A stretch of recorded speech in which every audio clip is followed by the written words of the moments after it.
Assalamualaikum warahmatullahi wabarakatuh.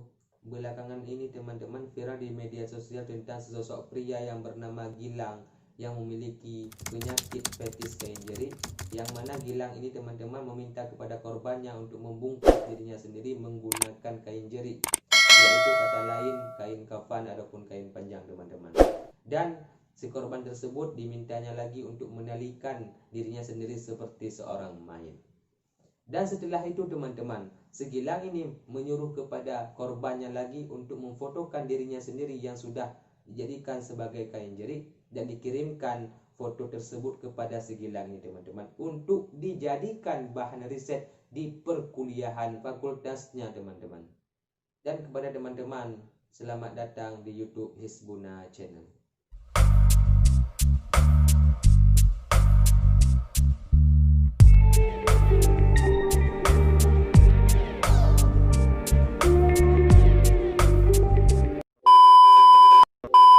Saya lansir di media sosial, berita tersebut teman-teman viral setelah korban mengunggah pengalaman pahit tersebut di akun Twitternya, yakni m_fikris. Saat diinformasi, sosok F yang jadi korban membenarkan berita tersebut. Awalnya korban dan Gilang saling kenal melalui Instagram 1 tahun yang lalu. Kemudian pada Jumat tanggal 24 Juli, Gilang mulai menghubungi korban dan melakukan riset palsu. Riset palsu itu pun berlangsung selama 5 hari hingga Selasa tanggal 28 Juli. Saat itu Gilang mengaku dirinya sebagai mahasiswa UNR Surabaya angkatan 2015 yang meminta F untuk riset proyek tulis yang ia buat dengan alasan dia melakukan bungkus-membungkus. Dan lebih detailnya tentang masalah ini teman-teman, yuk kita nonton video yang saya kutip daripada Instagramnya Ernest Prakasa. Pagi heboh soal Gilang, seorang mahasiswa di Surabaya yang diberitakan melakukan serangkaian perlakuan tidak menyenangkan atau bisa dikategorikan sebagai kejahatan seksual walaupun bukan pemerkosaan. Lalu yang membuat orang lantas ramai ke gue adalah ada foto gue berdua sama dia. Jadi gue mau menjelaskan sesuatu tentang foto itu dulu ya, biar jelas. Gue nggak pernah dia bungkus. Jadi kenapa gue bisa foto bareng sama dia? Sebenarnya sederhana sekali. Gilang itu pertama gue tertarik, dia menarik perhatian gue gara-gara dia bikin review film Imperfect.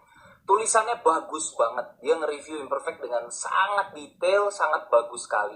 Terus gue mulai siapa nih kok nge-review filmnya bagus gitu. Kemudian dia nonton film Imperfect sampai 12 kali di bioskop. Sebuah kejadian yang gue belum pernah alami di hidup gue. Ada orang yang nonton sampai 12 kali gitu. Di bulan Februari lalu ketika gue ada event di Tunjungan Plaza Surabaya, dia nge-DM, gue lupa kata-kata persisnya apa, pokoknya cuman kayak aku datang ya gitu. Terus ketika ketemu dia ngajak foto. Sebagai seseorang yang filmnya ditonton 12 kali sama penonton, pasti merasa dihargai, merasa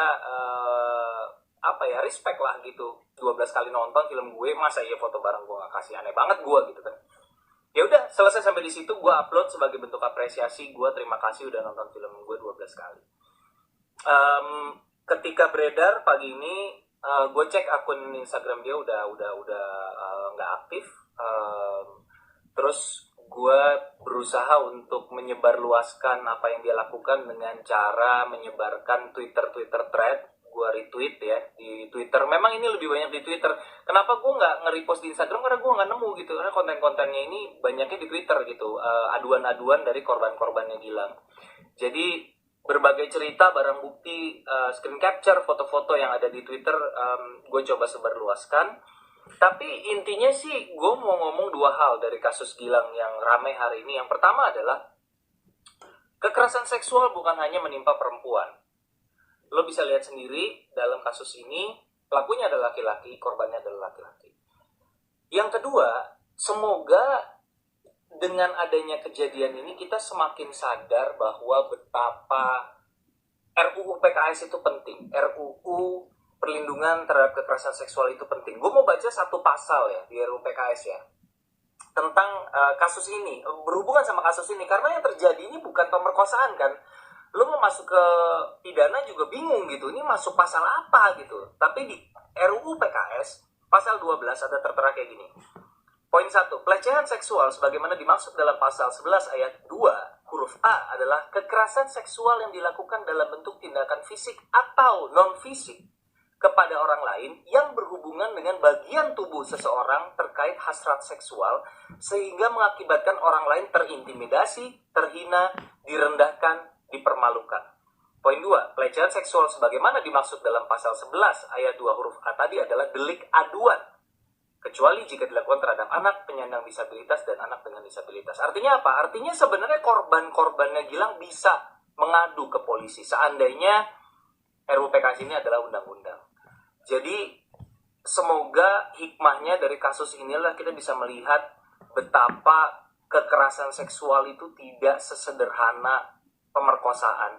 Kekerasan seksual tidak harus berkaitan dengan ancaman. Seringkali dalam banyak kasus tidak ada penetrasi seksual, tidak ada ancaman penghilangan nyawa, tapi itu semua bisa dalam bentuk intimidasi, dalam bentuk psikis, ya kan, yang mengakibatkan sebenarnya yang udah dilindungi oleh undang-undang tadi adalah mengakibatkan orang lain terintimidasi, terhina, direndahkan, atau dipermalukan. Jadi gue cuman berharap setelah kejadian ini, kalau kedepannya teman-teman melihat ada perjuangan soal RUU PKS, now you know why it is important and why we all need to support it. Cukup sekian video yang viral dari saya teman-teman. Wassalamualaikum warahmatullahi wabarakatuh. Hold me close till I get up. Time is barely on our side. I don't wanna waste what's left.